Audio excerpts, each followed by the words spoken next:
Bueno, compañeras y compañeros, estamos de vuelta aquí en la Escuela Digital por la Democracia. Los compromisos, vamos a empezar a cumplir los compromisos. Este es el segundo video que nos comprometimos en la primera sesión que hicimos el día 2 de septiembre pasado, donde la pregunta era por qué es necesaria una nueva constitución y qué debemos defender.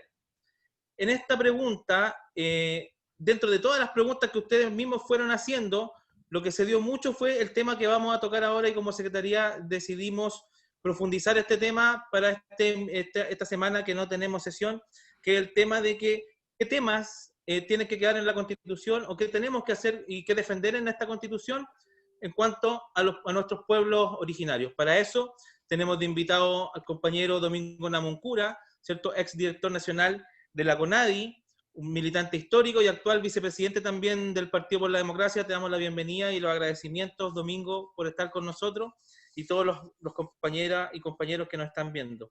También nos Gracias. acompaña Ignacio Rostión, que es parte del equipo de la Secretaría de Formación Política y que él va a ser el moderador y va a llevar la conversación con Domingo hoy día. Así que, Ignacio, por favor, comencemos. Muchas gracias, gracias Domingo. Sabemos que tiene hartos compromisos que ya venías de otros seminarios, así que agradecido de que también te puedas dar el tiempo para poder conversar con nosotros. Domingo, bueno, para introducir un poco el tema, eh, este mes se han recordado hechos históricos. Por ejemplo, el 4 de septiembre pasado se conmemoraron 50 años de la victoria del presidente Allende, que no es una fecha que la diga por cualquier cosa, ya que el presidente Allende fue el primer presidente que realiza el gesto de poder devolver tierras a los pueblos originarios. También ya el próximo mes se celebran, creo, si no me mal recuerdo, 27 años de la vigencia de la ley indígena, el 5 de octubre, si no mal recuerdo.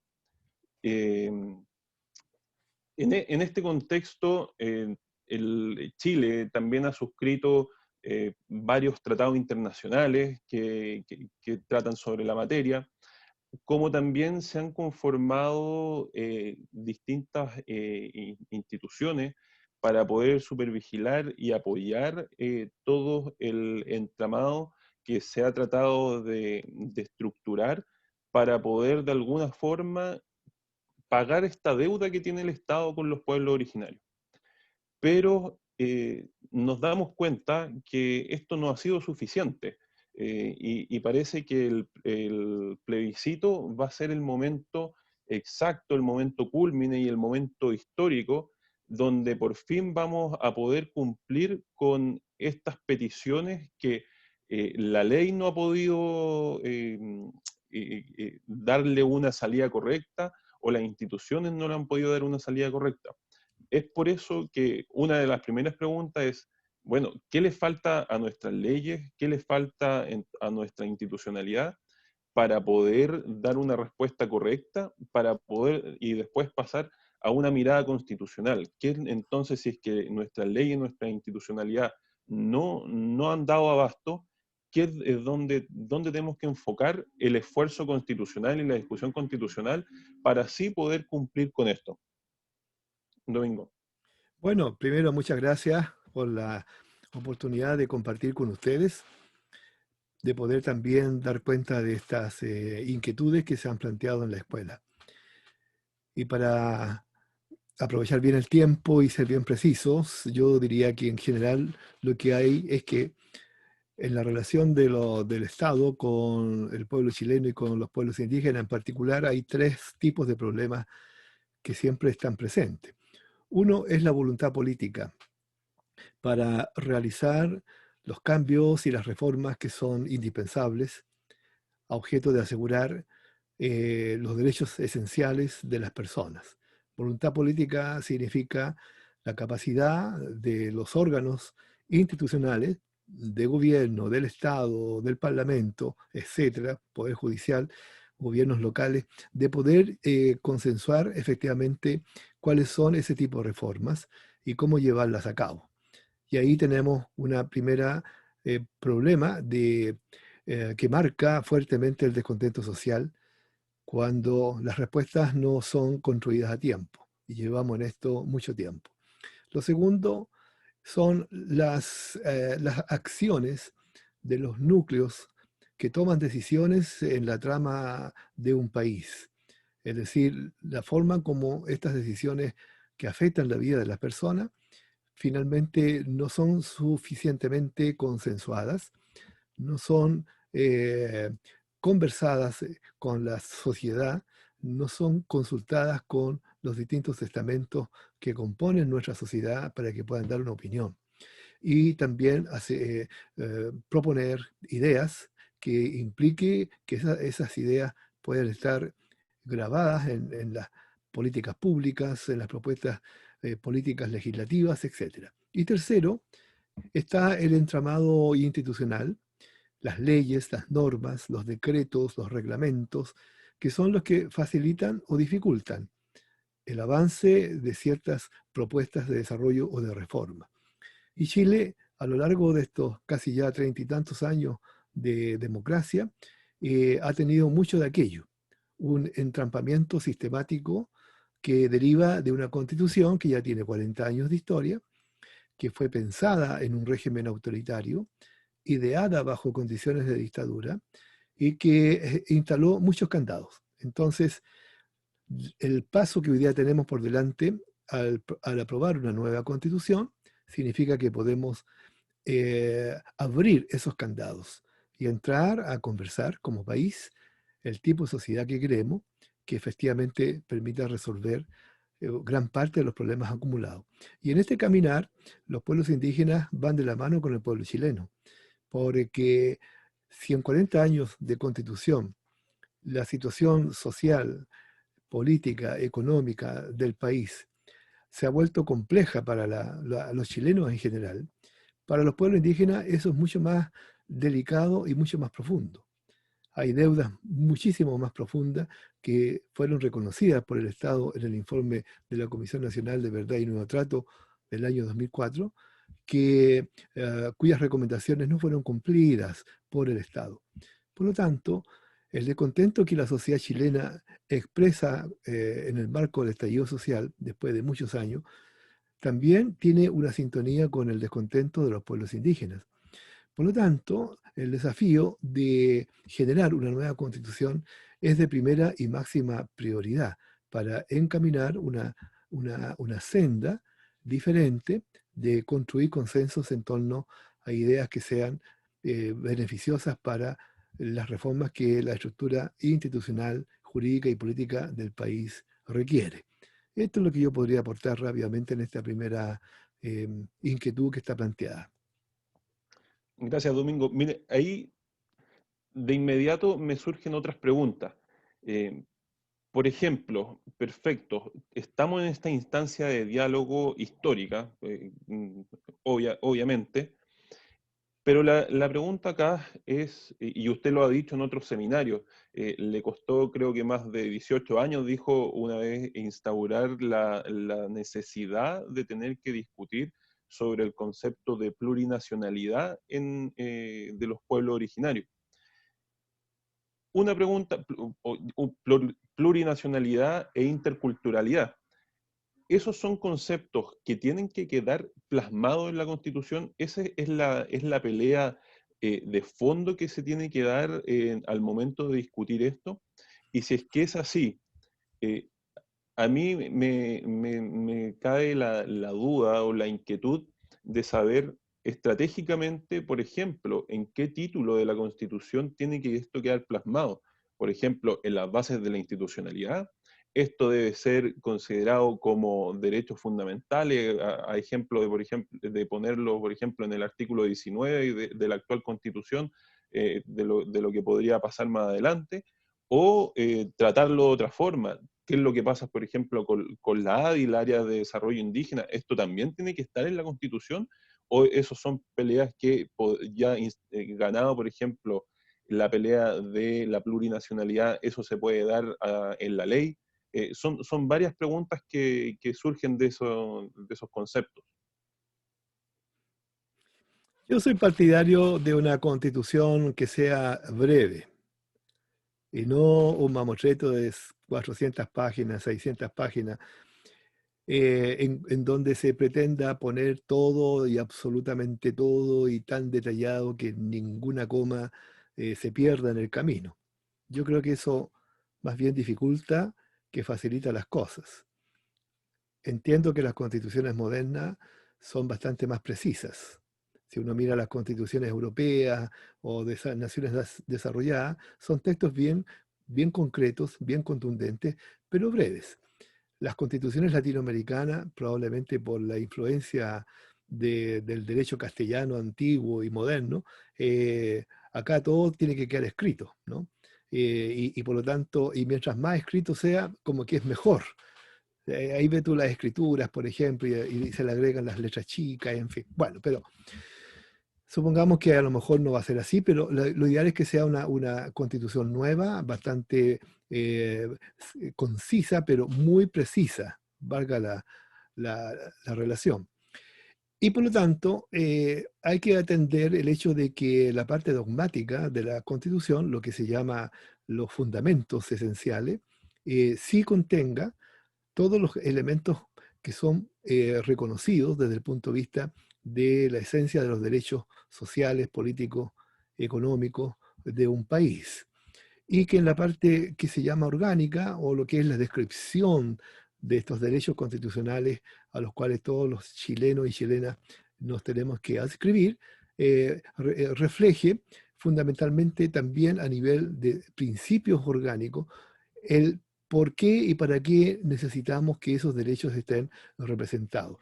Luego, habría que estudiar, y esto ya tiene una complejidad técnica más alta, si aspectos fundamentales de la nueva Constitución tendrán que ser interpretados por leyes orgánicas. Las leyes orgánicas, como ustedes saben, han sido siempre objeto de permanente cuestionamiento, ¿no? Ahí está la ley orgánica de la educación municipal, con la cual se privatizó gran parte de la educación pública, y hay otras leyes orgánicas igualmente complejas. Pero nada indica que si una ley orgánica bajo régimen de una constitución de carácter pinochetista tenía como finalidad ser aquellos candados de los que yo hablaba recién que nunca se podían abrir, bueno, también podemos pensar que haya leyes orgánicas que efectivamente garanticen, en un sentido contrario, a la de un candado, garanticen que esos derechos se plasmen en la institucionalidad. Y después vendrán las leyes que el Congreso tendrá que dictar, tanto sea para reformar las que sean necesarias como implementar las nuevas. En ese trayecto o en ese caminar, la discusión con los pueblos indígenas tiene un carácter bastante importante porque será primera vez en 210 años que la voz de los indígenas será escuchada en la Convención Constitucional. Los representantes indígenas tendrán derecho a voz y voto, y por lo tanto ahí habrá un planteamiento muy representativo de las demandas históricas de los pueblos. Parte de estas demandas tiene que ver con los conceptos dogmáticos y orgánicos de la Constitución. Por ejemplo, perfectamente uno puede pensar que en la parte dogmática haya una expresión categórica del Estado de Chile de reconocimiento constitucional a los pueblos indígenas expresado en una suma de derechos que se enuncien como fundamentales.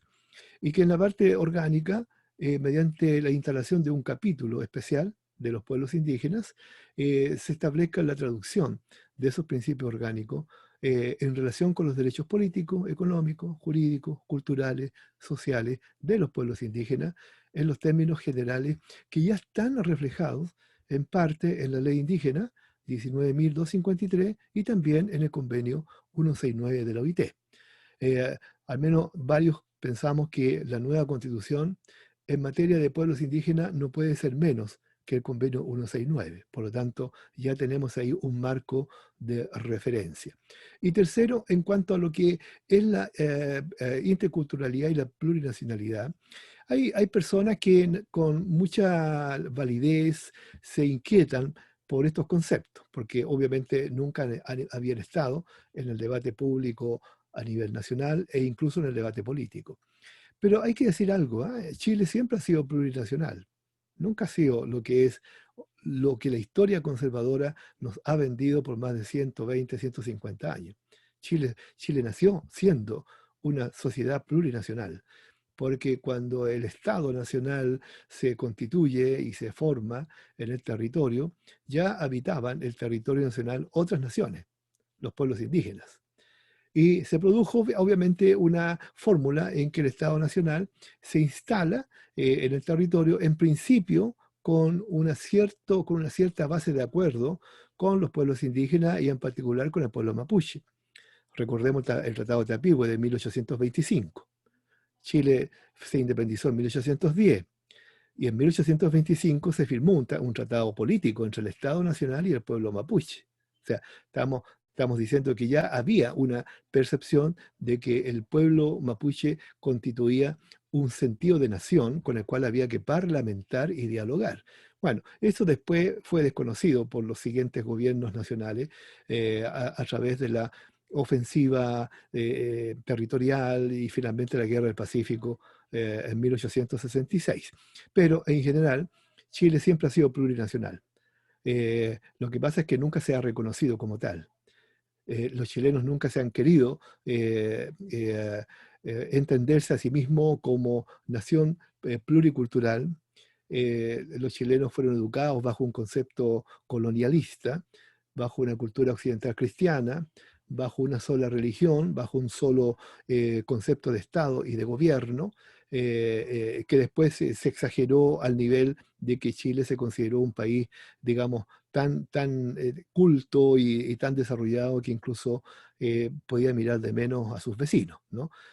Acuérdense ustedes que en algún momento Chile se declaró, digamos, en términos metafóricos, como la Inglaterra de América Latina, ¿no? O los tigres del Asia, o los jaguares, esa cosa insólita que surgió en el auge, en el apogeo, en el auge, mejor dicho, del mercado, de la política de mercado, ¿verdad?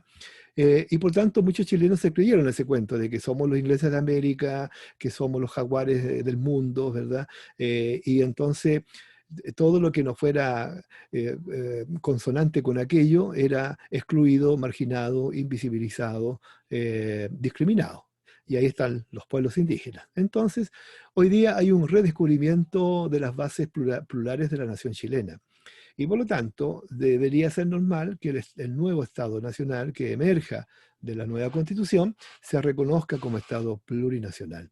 Ahora, alguna gente dice, bueno, pero esto es complicado, Domingo, porque esto de la plurinacionalidad puede llevar consigo la idea de separación del Estado, y entonces, ¿cómo es esto que los pueblos indígenas se quieren separar del Estado y formar su propio Estado dentro del Estado? Eso no es posible. Bueno, esto es un equívoco, fruto de la desinformación, y digámoslo con mucha claridad, fruto de una deficiencia de conocimiento histórico, porque la plurinacionalidad no conlleva separación del Estado, porque los movimientos indígenas de América Latina han formado parte de los territorios nacionales y han avanzado en sus culturas en alianza o a veces también en contradicción con los estados nacionales. Pero Chile tiene todas las condiciones para desarrollar una política intercultural, una política pluricultural y una política plurinacional en su territorio, otorgándole reconocimiento a los pueblos indígenas y en el marco de esos reconocimientos otorgando ciertas potestades que el Estado puede conceder.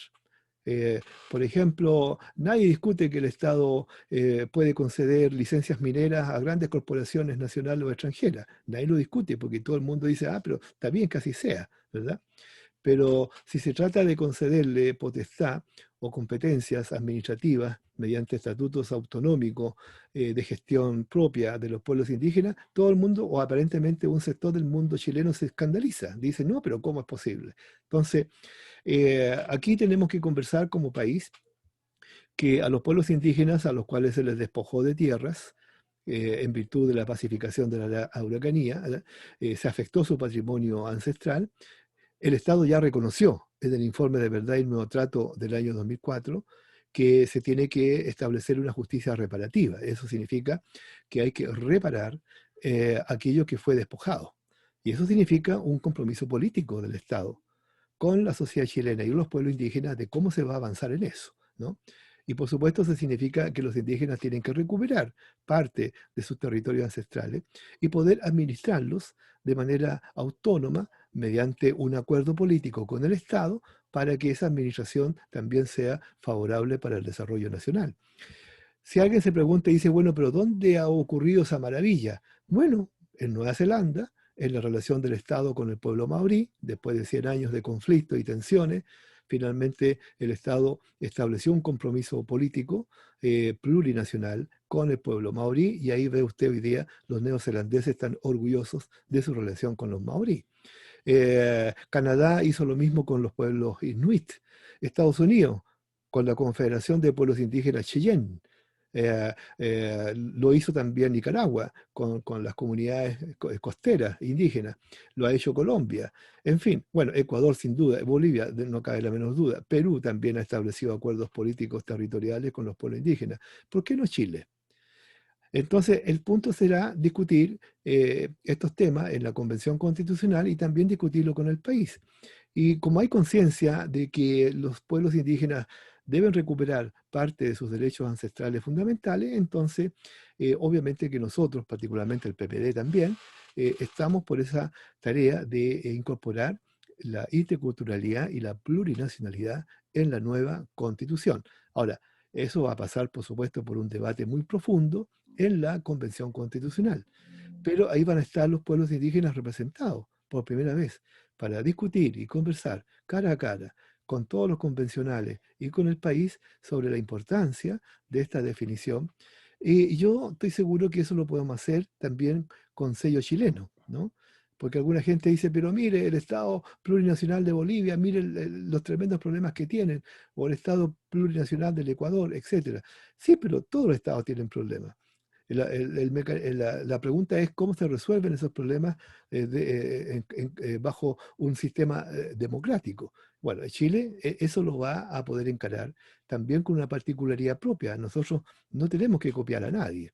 Lo que tenemos que hacer es crear nuestro propio camino como nación, pero como nación democrática, como nación que reconozca su pluriculturalidad, como una nación que reconozca, después de 10 años, 210 años de marginalidad, a los pueblos indígenas como actores protagónicos. Eso es lo que está en juego en la aprobación de la nueva Constitución y en la aprobación de la Convención Constitucional Ciudadana, y va a estar en juego durante todo el año 2021 en la discusión del nuevo texto de la Constitución chilena. Así que podemos mirar con mucha esperanza lo que viene por delante. Muchas gracias, Domingo.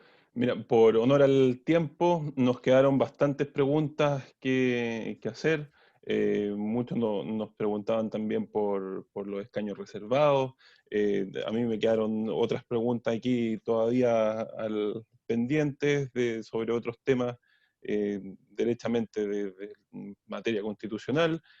Pero tenemos, por lo mismo, yo creo que te dejamos y vamos a armar una mesa solamente dedicada a esto, porque a la gente pregunta mucho y es necesario aclarar todos estos temas que lamentablemente en media hora es imposible resolver. Así que yo creo que con esto la gente va a quedar muy incentivada a poder escuchar posteriormente una mesa más amplia y solamente enfocada en estos temas. Estupendo, de todas maneras. Y en el tema de escaño, Domingo, se está discutiendo en el Senado la reforma constitucional que va a aprobar los escaños indígenas. Así que vamos a tener, como decía al comienzo, por primera vez, una muy potente representación de todos los pueblos indígenas y también afrodescendientes en la discusión de la nueva constitución. Eso es un hecho histórico, nunca había ocurrido. Así que lo podemos mirar con mucha esperanza. sí, muchas gracias, agradecerte, Domingo, por tu disposición. Como dice Ignacio, este es un tema muy amplio que ya ha pasado el plebiscito. Vamos a formar una sesión completa, con cuáles son los temas que como partido tenemos que defender con nuestros pueblos originarios. Así que te agradezco, aprovecho de recordar a todos los que nos van a ver este video, que el próximo 16 de septiembre tenemos ese miércoles a las 19:30 horas, análisis político desde la comuna y elementos mínimos. Así que eso, Domingo, muchas gracias. Gracias, Bien. Ignacio. Y bueno, nos vemos en la próxima sesión. Que estén muy bien. Mis mejores deseos. Bueno, Gracias.